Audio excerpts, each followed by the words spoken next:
నమస్తే welcome to Vikram TV. ఆంధ్రప్రదేశ్లో Congress party పూర్వ వైభవాన్ని సాధించేందుకు ప్రయత్నాలను ముమ్మరం చేసింది. ఈ నేపథ్యంలో పార్టీ నాయకులతో సమావేశాలు నిర్వహించారు.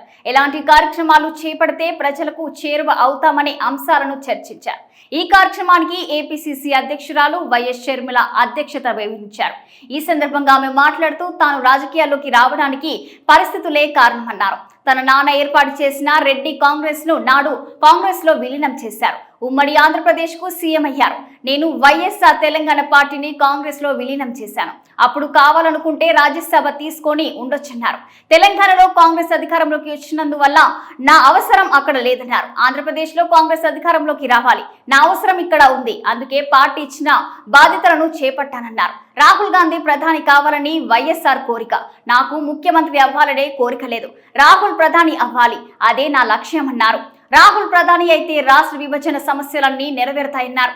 రాష్ట్రంలో కాంగ్రెస్ పార్టీ పునర్నిర్మాణం జరగాలని అన్నారు. వైఎస్ఆర్సీపీ అధినేత జగన్ పై ప్రజల్లో ఉన్న వ్యతిరేకత వల్లే చంద్రబాబుకు ఓట్లు పడ్డాయని ఏపీసీసీ అధ్యక్షురాలు వైఎస్ షర్మిల అన్నారు.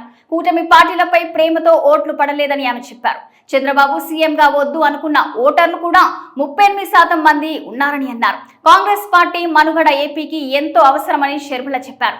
పార్టీని బూత్ స్థాయి నుంచి బలోపేతం చేసుకుందామని పార్టీ శ్రేణులకు పిలుపునిచ్చారు. స్థానిక సంస్థల ఎన్నికలలో కాంగ్రెస్ సత్తా చాటాలని, ఆ ఎన్నికలకు ప్రతి కార్యకర్త సవాలుగా తీసుకోవాలని చెప్పారు. 2029 ఎన్నికల్లో రాష్ట్రంలో కాంగ్రెస్ పార్టీ అధికారంలోకి రావాలని అన్నారు. అన్ని పార్టీల నుంచి కాంగ్రెస్ లోకి చేరికలు ఉండేలా చూసుకోవాలని పార్టీ నేతలకు షర్మిల చెప్పారు. కింది స్థాయి నుంచి పార్టీ పునర్నిర్మాణం జరగాలని అన్నారు.